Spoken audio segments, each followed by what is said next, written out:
Salut les amis, bienvenue pour cette vidéo capsule sur l'aquarium de 260 litres. Je vais vous parler un petit peu des avancements qu'il y a eu, des changements qu'il y a eu mais aussi des changements à venir parce que j'ai un gros projet pour cet aquarium comme vous avez pu le voir normalement dans la vidéo sur la noix de coco.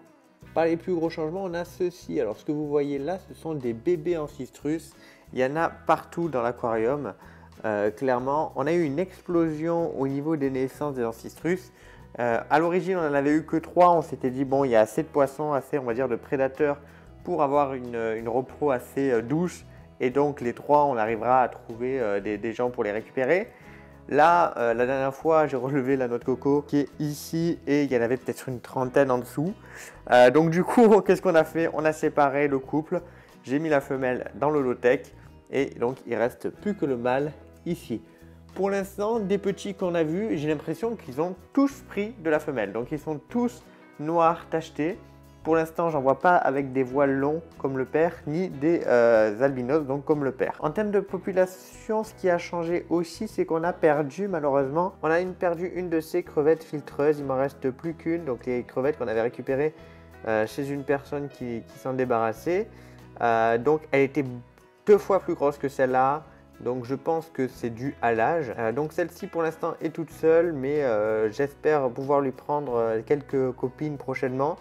Sauf que bon, ce genre de crevettes, elles sont quand même pas données. Alors là, on a les petits ancistrus, les japonica, les otocinclus, les escargots, ils sont en train de se régaler sur un morceau de courgette. On a eu la petite ramérésie femelle qui a eu quelques soucis. Elle a eu des champignons sur le haut du crâne. Donc elle a suivi un traitement d'une semaine puis une autre semaine. Là ça va bien mieux. Elle a eu aussi un traitement au sel. Là il lui reste donc une plaie mais il n'y a pas de pourriture.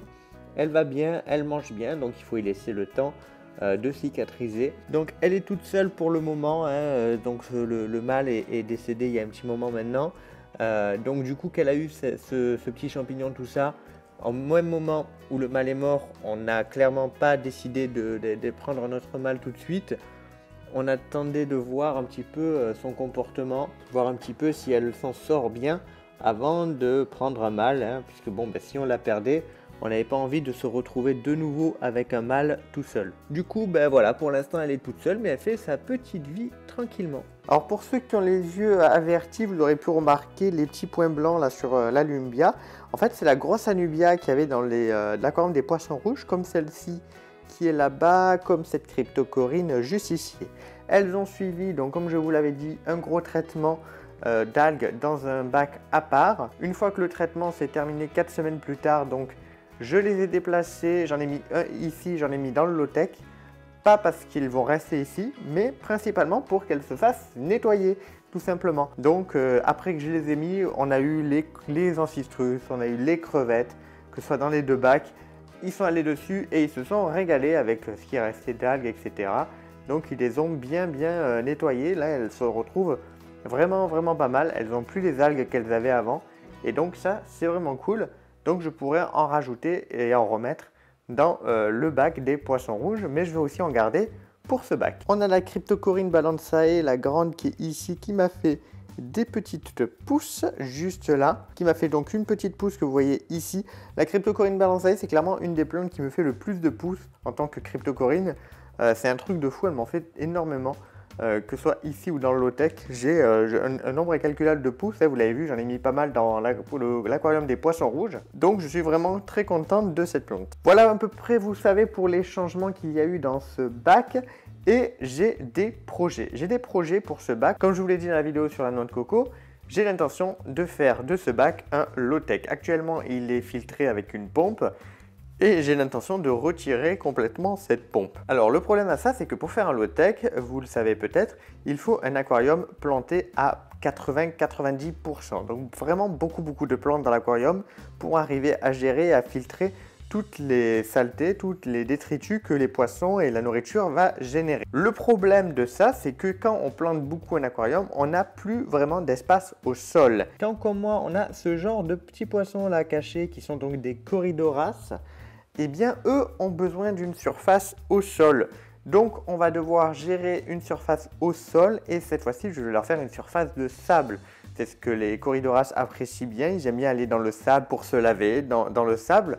Donc du coup on va leur faire une petite zone de sable à l'avant, ici. Il y aura une zone de sable, ça va être le sable du gardon que l'on a récupéré et que je vais bien nettoyer, qu'on va leur mettre. Donc ils auront une zone de sable et le reste va être principalement planté. Du coup, pour planter aussi, je vais retirer quelques racines, comme la grande que vous voyez là. Et du coup, il leur faut plus de cachettes. C'est pour ça donc qu'on a fait les noix de coco. Donc il va y avoir vraiment une petite zone de sable avec des cachettes à proximité.